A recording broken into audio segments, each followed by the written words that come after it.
Hello students. देखिए, आज के सेशन में हम करेंगे wave nature and interference of light. ये दो टॉपिक हमने पढ़ा। तो आज का जो सेशन होगा वो क्वेश्चन आंसर सेशन होगा, ठीक है ना। क्वेश्चन आयर सेशन इसको कह सकते हो, ठीक है। तो देखिए, सबसे पहला जो क्वेश्चन है वो किस तरह से है। मिनट।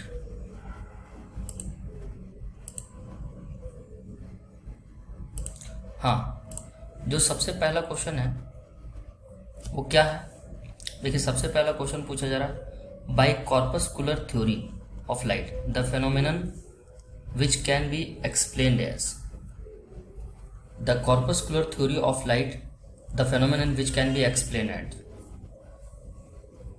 तो कॉर्पस्कुलर थ्योरी के द्वारा कौन सा फेनोमेनन एक्सप्लेन किया गया था। पहला ऑप्शन है रिफ्रैक्शन, दूसरा ऑप्शन है इंटरफेरेंस, तीसरा ऑप्शन है डाइफ्रैक्शन और चौथा ऑप्शन है पोलराइजेशन। तो यहाँ पर आपको मैं बता दूं कि जो कॉर्पस्कुलर थ्योरी था इसको न्यूटन साहब ने दिया था, ठीक है ना। ये भी पूछ सकता आपको कि कॉर्पस्कुलर थ्योरी किसने दिया था। न्यूटन साहब ने दिया था कॉर्पस्कुलर थ्योरी। और उस थ्योरी के अकॉर्डिंग वो सिर्फ रिफ्लेक्शन को ही रिफ्रैक्शन को एक्सप्लेन कर पाए थे, बाकी इन सभी को एक्सप्लेन नहीं किया जा सका था। तो ये एक बेसिक क्वेश्चन इससे बनता है, ठीक है ना। नेक्स्ट जो क्वेश्चन है, according to corpuscular theory of light the different colour of light are due to, ठीक है ना। जो नेक्स्ट क्वेश्चन है, according to corpuscular theory of light the different colours of light are due to. तो इसमें से पूछा जा रहा है कि कॉर्पस्कुलर थ्योरी ऑफ लाइट के अकॉर्डिंग जो लाइट का डिफरेंट कलर्स होता है, the different colours of light is due to, तो किसके कारण होता है ना। किसके कारण होता है, ठीक है, किसके कारण होता है। तो चार ऑप्शन है हमारे पास। पहला ऑप्शन है difference electromagnetic waves, different electromagnetic waves. दूसरा ऑप्शन है different force of attraction among the corpuscles. तीसरा ऑप्शन है different size of the corpuscles and the last one is none of the above, ठीक है ना। तो मैं आपको बता रहा हूँ कि इसमें जो ऑप्शंस होगा ये डिफरेंट साइज ऑफ द कॉर्पस्कुलस होता है। तो कॉर्पस्कुलस का मतलब क्या होता है। कॉर्पस्कुलस का मतलब होता है कणिका, ठीक है ना। इसको हिंदी में बोलते हैं कणिका। और कणिका का मतलब होता है एक कण, कण का मतलब होता है पार्टिकल, ठीक है ना। कणिका को हम पार्टिकल समझ सकते हैं। तो ये चीज़ आपको ध्यान में रखना होगा, ठीक है ना। तो इसका करेक्ट आंसर क्या है, option C is the correct option. Question number 2 का ऑप्शन कौन सा करेक्ट हुआ, ऑप्शन सी, ठीक है ना। Now the third question is Huygens conception of secondary wave. Huygens conception of secondary wave, Huygens conception of secondary wave. थोड़ा सा आप भी सोचिए, है ना, आप लोग भी सोचिए थोड़ा सा। Huygens conception of secondary wave इस किसके बारे में बताया गया, ठीक है ना। Allow us to find the focal length of a thick lens.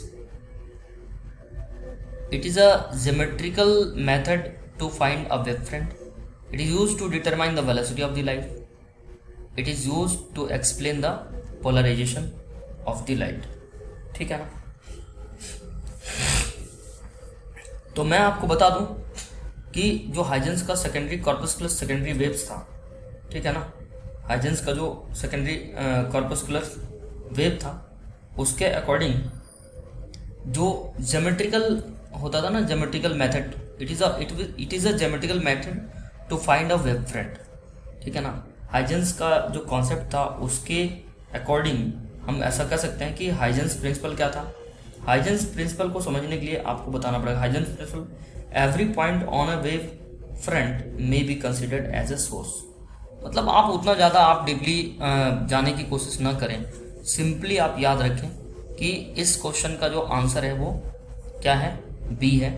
और बी में हमें क्या देखना पड़ेगा कि जो हाइजेन का जो आपका जो हाइजेन है, हाइजेंस का जो कॉन्सेप्ट था सेकेंडरी वेव के लिए, तो सेकेंडरी वेव के लिए जो कॉन्सेप्ट था उसका इस्तेमाल क्यों किया जाता था, वो क्या था, it is a geometrical method वो एक ज्योमेट्रिकल मेथड था जिससे हम वेव फ्रंट को फाइंड करते थे, to find the wave front. ठीक है, उसी तरह से question number 4, the idea of quantum nature of light has emerged in an attempt to explain. ठीक है ना, यहाँ पर देखो ये सब CPMT लिखा हुआ, ये सब आप मत माइंड करना, MSCT लिखो, ये सब आप मत माइंड करना। ठीक है ना, क्वेश्चन मैं इसलिए करा रहा हूँ ताकि आपको थोड़ा सा आइडिया लगे कि हमने जो अभी 4-5 क्लास में हमने पढ़ा है, 3 क्लास 4 क्लास में जो भी पढ़ा है, उसमें से कौन कौन से क्वेश्चंस पूछे जाने के चांसेस हैं।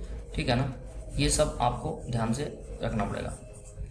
तो यहाँ पर हमें ये देखना है कि जैसे क्या बोल रहा है कि the idea of quantum nature of light, the idea of quantum nature of light, the idea of quantum nature of light has emerged in an attempt to explain. तो क्वांटम नेचर ऑफ लाइट को किस लिए explain किया गया, ये आपको कुछ question पूछा गया। ठीक है ना, क्वांटम नेचर ऑफ लाइट को किस लिए एक्सप्लेन किया गया, ये तो मैंने आपको नहीं बताया है, लेकिन फिर भी इसका आंसर मैं बता देता हूँ। इसका आंसर है आपका radiation spectrum of a black body. ठीक है ना, radiation spectrum of a black body इसका आंसर है। ठीक है, ऐसे कुछ क्वेश्चंस होते हैं जो हम नहीं भी पढ़ते हैं, लेकिन वो आते हैं एग्जाम में। ठीक है ना, उसके बाद बोला है 2 coherent sources of light can be obtained by. ठीक है ना, 2 coherent sources of light can be obtained by. जो 2 कोहेरेंट सोर्स होती है लाइट का, उसको हम किसके द्वारा ऑब्टेन कर सकते हैं। ठीक है ना, 2 different lamps but of the same power, 2 different lamps of the same power and having the same colour, none of the above. ठीक है ना, तो सवाल ये पूछा गया है कि इनमें से मतलब जो 2 कोहेरेंट सोर्स होता है, कोहेरेंट सोर्स मैंने आपको बताया था, कोहेरेंट सोर्स उसे कहते हैं जो सिंगल वेवलेंथ का लाइट को प्रोड्यूस करती है, एमिट करती है, उसे हम कोहेरेंट सोर्स कहते हैं। ठीक है ना, तो इसमें मैं बता रहा हूँ 2 कोहेरेंट सोर्स ना ही 2 लैम्प से प्राप्त होगा, ना ही 2 अलग अलग लैम्प से प्राप्त होगा, चाहे भले ही उसका पावर सेम क्यों ना हो, ना ही आपका 2 different lamps of the same power, ये तो होगा ही नहीं, and having the same colour, ये भी नहीं होगा। ठीक है, तो कुल मिलाकर इसका जो ऑप्शन है वो ऑप्शन नंबर डी है, मतलब इनमें से कुछ भी नहीं हो सकता है। नेक्स्ट है आपका है by Huygens wave theory of light we can not explain the phenomenon of. ये तो मैं बता चुका हूँ, ये तो मैंने ये थ्योरी वाला लेक्चर में मैंने ये क्वेश्चन डाला हुआ था। तो ये देखो कितनी बार पूछा, बहुत सारे कंपटीशन में पूछा ये। ठीक है ना, बहुत सारे कंपटीशन में ये पूछा हुआ, क्लियर है। ठीक है, हालांकि ये सब आपको नहीं है, ये सब कंपटीशन आपको नहीं है, ये अलग अलग कंपटीशन का नाम है, आपका PGT अलग है, लेकिन हाँ PGT में ये क्वेश्चन पूछ सकता है। ठीक है ना, इस बात ध्यान रखिए आप। ठीक है, next, the phenomenon of interference is shown by, the phenomenon of interference is shown by, the phenomenon of interference is shown by. First option है longitudinal mechanical waves only, transverse mechanical waves only, third option है electromagnetic waves only, and fourth option है all the above types of waves. ठीक है ना, सवाल ये पूछा गया कि the phenomenon of interference is shown by. Interference की जो फेनोमेनन है उसको किसके द्वारा दिखाया जा सकता है, तो लॉन्गिट्यूडनल वेव, मैकेनिकल वेव, इसमें भी हम इंटरफ्रेंस देख सकते हैं, ट्रांसवर्स वेव में भी देख सकते हैं, इलेक्ट्रोमैग्नेटिक वेव में तो देख ही सकते हैं। ठीक है ना, तो कुल मिलाकर इसमें हो गया आपका डी ऑप्शन, है ना, all the above types of waves, all the above types of waves. ठीक है ना, ये आपका हो गया आंसर। नेक्स्ट क्वेश्चन की तरफ बढ़ते हैं। नेक्स्ट क्वेश्चन बोला 2 coherent monochromatic light beams intensities I and 4I। देखो यहाँ पर I1 दिया हुआ है I एंड I2 दिया हुआ है 4I। तो क्या पूछ रहा है, the maximum and minimum possible intensities, है ना, रिजल्टिंग बीम आर। तो मैक्सिमम और मिनिमम इंटेंसिटीज पूछा है। तो बच्चों मैंने आपको बताया था कि जो आई मैक्स की वैल्यू होती है वो √I1 प्लस √I2 इसका स्क्वायर होता है, ठीक है ना। और जो आई मिनिमम होती है वो होती है √I1 माइनस √I2 का स्क्वायर, ठीक है ना। तो इस तरह से हम सॉल्व कर सकते हैं इसको। क्वेश्चन में पूछा गया कि two coherent source light beam, है ना,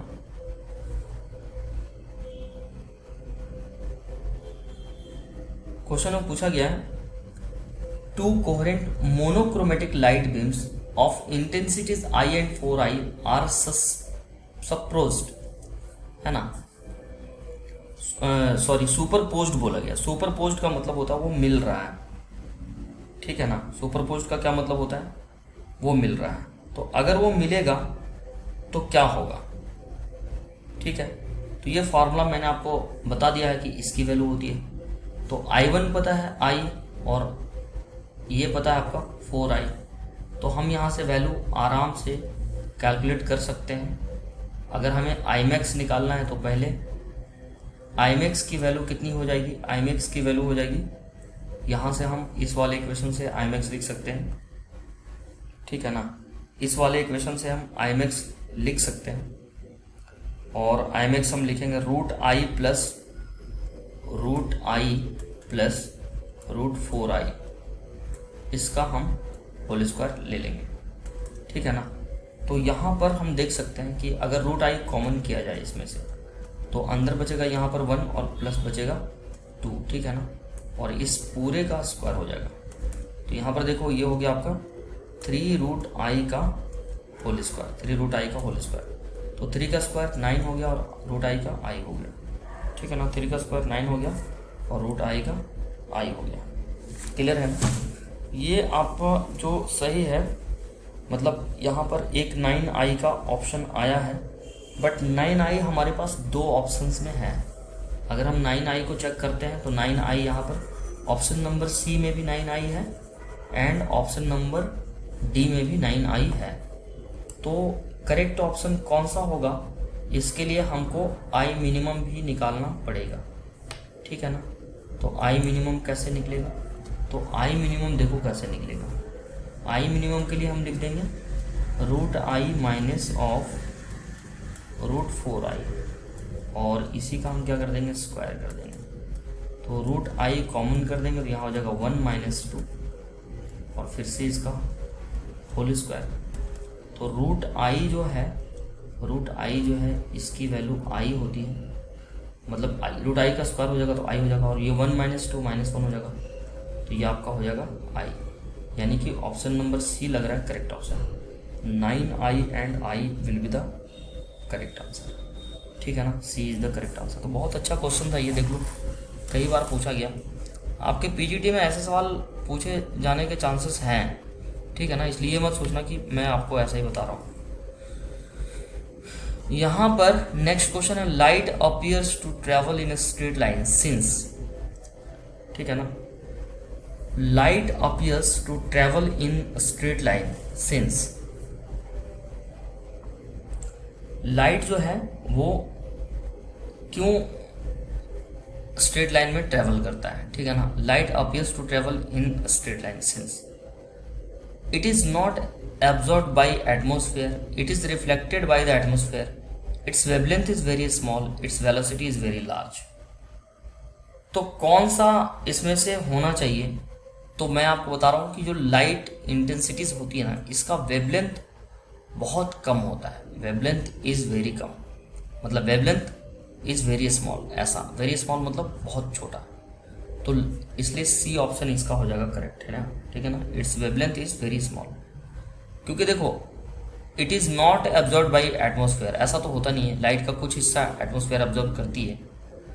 it is reflected by the atmosphere, ये भी होता है, मतलब इट इज़, लेकिन इस ये सब फेनोमेनन अगर हो तो रही है, बट ये कारण नहीं बना है कि लाइट स्ट्रेट चलेगी।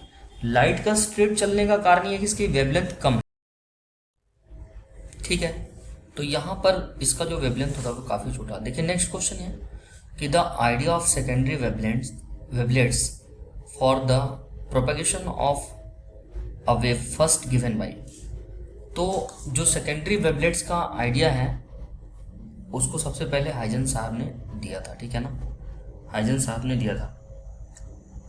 The idea of secondary wavelets for propagation of a wave was first given by.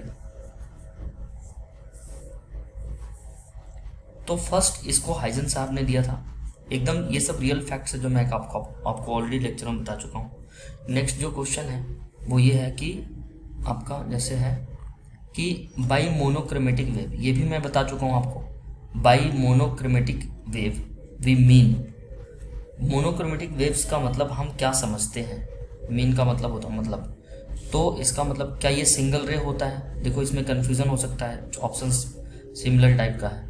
Single रे है, क्या ये single ray of single colour है, क्या ये wave having a single wavelength है, क्या ये many rays of single colour है। तो इसका आंसर क्या होगा, इसका आंसर होगा ये जो मोनोक्रोमेटिक वेव होता है, ये मैं बता चुका हूँ कि मोनोक्रोमेटिक वेव जो होता है वो उसमें सिंगल वेवलेंथ का लाइट यूज होता है। तो वेव तो है लेकिन किसका, सिंगल वेव। सिंगल रे नहीं होगा, single ray of single colour ये भी नहीं होगा, many rays of single colour ये भी नहीं होगा, ठीक है ना। तो जो मोनोक्रोमेटिक होता है उसमें सिंगल वेवलेंथ का लाइट यूज होता है, इसलिए C is the correct option. Now बोल रहा है, नेक्स्ट क्वेश्चन बोल रहा है the similarities between sound waves and light waves is. तो साउंड वेव और लाइट वेव के बीच क्या सिमिलरिटीज है। Both are electromagnetic waves, both are electromagnetic waves गलत है। बोथ आर लॉन्गिट्यूडनल वेव्स, ये भी गलत है, ठीक है ना। बोथ आर लॉन्गिट्यूडनल वेव्स, ये भी गलत है। तीसरा ऑप्शन है both have same speed in medium, ये भी गलत है। साउंड का जो स्पीड होता है वो 332 मीटर पर सेकंड होता है वैक्यूम में, और सॉरी वैक्यूम में तो ट्रेवल नहीं करता है साउंड, मीडियम में इसका इतना होता है। और लाइट का डिपेंड करता है कि मीडियम कैसा ले रहे हैं। लाइट का तो खैर बहुत होता है, वैक्यूम में लाइट का 3 लाख किलोमीटर पर सेकंड होता है, इसलिए सी भी नहीं होगा। They can produce interference, yes, sound भी इंटरफ्रेंस प्रोड्यूस करता है और लाइट भी इंटरफ्रेंस प्रोड्यूस करता है। तो एक सिमिलरिटीज है दोनों में जो कि बहुत प्यारा सा सिमिलरिटीज है, ठीक है ना, दोनों में ये अच्छा सिमिलरिटीज है। नेक्स्ट क्वेश्चन है the ratio of intensities of two waves is 9:1। The ratio of intensities of two wave is 9:1, ठीक है ना। तो बोल रहा है कि दे आर प्रोड्यूसिंग इंटरफ्रेंस,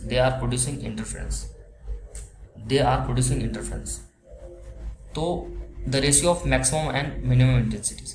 तो मैंने बोला था ना आपको कि इंटेंसिटीज दिया रहेगा और इंटेंसिटीज पूछेगा, तो इसकी मैक्सिमम और मिनिमम इंटेंसिटीज पूछ रही है, ठीक है ना।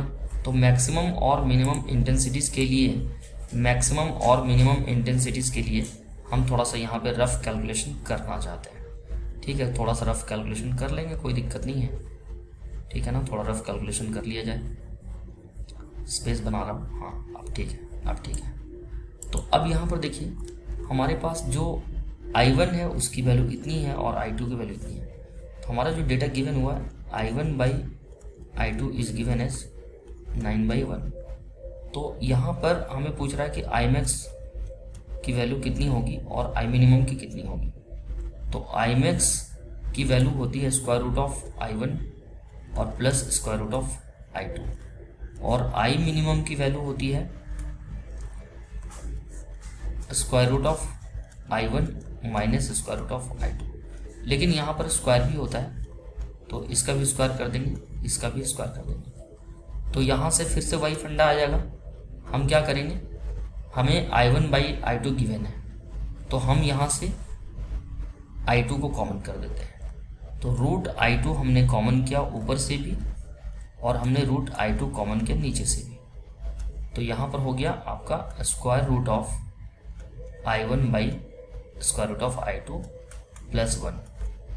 ठीक है। और नीचे भी उसी तरह से हो गया square root of i1 by i2 और सॉरी ये प्लस यहाँ आ जाएगा +1, ठीक है ना। ये स्क्वायर रूट यहीं तक है, ठीक है ना, ये स्क्वायर रूट यहीं तक है। एक सेकंड अच्छे से लिख देता हूँ, हाँ अब ठीक है। ये स्क्वायर रूट को भी अच्छे से लिखता हूँ, ठीक है ना। और इसका भी क्या हो जाएगा ऐसे, अब इस पूरे का स्क्वायर हो जाएगा, इस पूरे का क्या हो जाएगा स्क्वायर हो जाएगा। तो यहाँ से i2 और i2 कैंसिल हो गया। i1 बाई i2 दे रखा है कितना, i1 बाई i2 9/1, तो 9/1 को हम 9 लिख सकते हैं, ठीक है ना।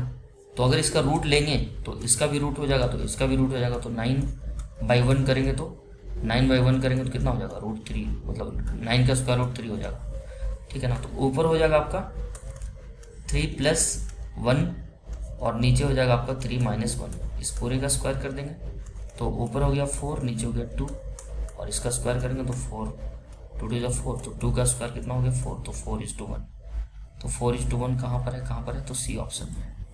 देखिए इसको डिलीट करके दिखाता हूँ, सी ऑप्शन में आपका 4:1 है, देखिए, ठीक है ना। तो C will be the correct answer, C will be the correct answer, C will be the correct answer, ठीक है। उसके बाद नेक्स्ट क्वेश्चन पूछा गया है, जो नेक्स्ट क्वेश्चन है उसमें ये पूछा गया है कि अ वेव कैन ट्रांसमिट, ठीक है ना, वेव कैन ट्रांसमिट। तो वेव क्या ट्रांसमिट करती है, from one place to another place, ठीक है ना। A wave can transmit from one place to another place. तो यहां पर मैं आपको बता दूं कि जो वेव्स होती है वो एक प्लेस से दूसरे प्लेस तक, क्या वो एनर्जी का ट्रांसफर करती है, क्या वो एम्पलीट्यूड का ट्रांसफर करती है, क्या वो एनर्जी का ट्रांसफर करती है, क्या वेवलेंथ का ट्रांसफर करती है, या मैटर का ट्रांसफर करती है, ठीक है ना। तो वो क्या ट्रांसफर करती है, तो एक्चुअली में जो वेव्स होती है वो मैटर को ट्रांसफर करती है, ठीक है ना। किसको ट्रांसफर करती है, मैटर को। मैटर, क्योंकि लाइट के बारे में ऐसा बोला गया है कि लाइट के पास मतलब पार्टिकल्स होता है उसके पास। तो सन से अर्थ तक आ जाती है लाइट, सन से अर्थ तक आती है लाइट। तो अर्थ तक आने के लिए लाइट को तो वैसे चलने के लिए मीडियम की जरूरत नहीं है, लेकिन लाइट खुद एक पार्टिकल है ना, तो इसकी स्पीड काफी ज्यादा होती है, इसलिए हम इसको मैटर ही हो जाएगा सबसे अच्छा आंसर। फिर से देखिए, the ratio of two intensities of two wave is 1:5, है ना, 1:5। Then the ratio of their amplitude will be. इसको मैं चाहूंगा कि आप खुद से ट्राई करें। दो इंटेंसिटीज का रेशियो गिवन है ना, और आंसर आपसे पूछ रहा है कि एम्पलीट्यूड का क्या होगा। तो हमें गिवन है i1 by i2, i1 by i2 is given as 1:25। हमसे पूछ रहा है कि a1 बाई a2 क्या होगा। तो मैं आपको बता चुका हूं कि जो i होता है वो डायरेक्टली प्रोपोर्शनल होता है a स्क्वायर का, ठीक है ना। जो i होता है ये डायरेक्टली प्रोपोर्शनल होता है a स्क्वायर का। तो अगर i a स्क्वायर का डायरेक्टली प्रोपोर्शनल है, यानी कि अगर हमें a चाहिए तो हम इसको बोल सकते हैं ऐसे, यानी कि a1 बाई a2 जो होगा वो √i1 बाई √i2 हो जाएगा। तो इसको हम ऐसे लिख सकते हैं, i1 बाई i2 का स्क्वायर रूट। तो i1 हो गया आपका 1 और i2 हो गया 25, और इसका स्क्वायर रूट करेंगे तो हो जाएगा 1:5। तो 1:5 इज द करेक्ट आंसर। ये देखो मैंने सॉल्व भी कर दिया, मैं सोचा था कि सॉल्व नहीं करूँगा लेकिन मैंने सॉल्व कर दिया, ठीक है ना। तो इस तरह से हम क्वेश्चंस को सॉल्व करते हैं, इस तरह से हम क्वेश्चन को सॉल्व करते हैं। और देखिए इसमें, ठीक है ना, उसमें नेक्स्ट क्वेश्चन है wave nature of light follows because, है ना। तो लाइट का जो वेव नेचर है वो क्यों फॉलो किया जाता है। Wave nature of light follows because, ठीक ठीक है ना। तो ये क्यों फॉलो होता है? पहला ऑप्शन है आपका light rays travel in straight line. क्या ये हो सकता है कि प्रकाश की किरणें जो सरल रेखा में चलती है? Light exhibit the phenomenon of reflection and refraction. क्या ये कारण हो सकता है कि लाइट के पास रिफ्लेक्शन और रिफ्रैक्शन मतलब परावर्तन और अपवर्तन होती है? Light exhibits the phenomenon of interference. क्या ये कारण हो सकता है कि उसको इंटरफ्रेंस का, या फिर ये कारण हो सकता है कि light causes the phenomenon of photo electric effect. तो इसमें से कौन सा कारण हो सकता है? तो इसमें से सबसे अच्छा कारण है लाइट एग्जिबिट, मतलब वेव नेचर हमें क्यों पता चल रहा है? क्योंकि देखो हम लोग साउंड वेव पढ़े थे, तो साउंड में क्या होता था? इंटरफ्रेंस ऑफ साउंड होता था। तो अगर वेव इंटरफ्रेंस कर रही है इसका मतलब वो साउंड के नेचर शो कर रही है, यानी कि C will be the correct option. Light exhibits the phenomenon of interference, ठीक है ना। Light exhibits the phenomenon of interference. उसके बाद नेक्स्ट क्वेश्चन क्या पूछा है? नेक्स्ट क्वेश्चन पूछा है if L is the coherence length and C is the velocity of light, the coherent time is. यहां पे मैं आपको यही बोलूंगा कि वैसे तो इसका आंसर ये वाला होगा, ठीक है ना, लेकिन ये मैंने आपको पढ़ाया नहीं है। तो अगर मैंने पढ़ाया नहीं है तो क्वेश्चन सीरीज लेने का कोई मतलब है नहीं, ठीक है ना। यहां पर ऐसे आप लाइटली इसको समझ सकते हो, लाइटली इसको समझ सकते हो। कैसे समझेंगे? बोल रहा है कि एल क्या है? कोहेरेंस लेंथ है, और सी क्या है? वेलोसिटी ऑफ लाइट है। तो टाइम पूछा है, तो इसका आंसर ऐसा नहीं कि मैंने नहीं बताया तो आप इसको नहीं कर सकते, ऐसा कोई बात नहीं है, ठीक है। आप देख लीजिए कि जैसे टाइम, डिस्टेंस एंड वेलोसिटी, इन तीनों में क्या रिलेशन होता है? टाइम इज इक्वल्स टू होता है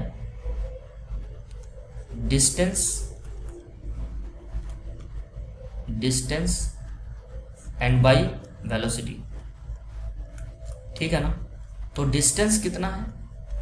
एल लेंथ दिया है ना, कोहेरेंस लेंथ दिया हुआ है, और C is velocity of light, तो टाइम हो जाएगा एल बाई सी। इसलिए this is L is distance and C is velocity of light, C is velocity of light, ठीक है ना। तो इस तरह से ये हमारा सेशन कंप्लीट हो रहा है, ठीक है। तो मैं उम्मीद करूंगा कि जैसे मैंने ज़्यादा क्वेश्चन तो नहीं लिया है, 20 लिया है, तो 20 भी अगर 1 वीक में 20 थोड़ा सा कम हो जा रहा है, ठीक है ना। लेकिन उसमें लेक्चर में मैंने और भी क्वेश्चंस लिए हैं आपको, तो आपको थोड़ा सा अच्छे से इसको देखना है, करना है इसको अच्छे से। सीरीज पूरा देखोगे तो बढ़िया समझ आएगा, है ना। ओके, आज यहीं तक रहने देते हैं। बाकी का जो ये है वो नेक्स्ट लेक्चर से और भी अपडेट करेंगे और भी अच्छे से, ठीक है। Okay, thank you.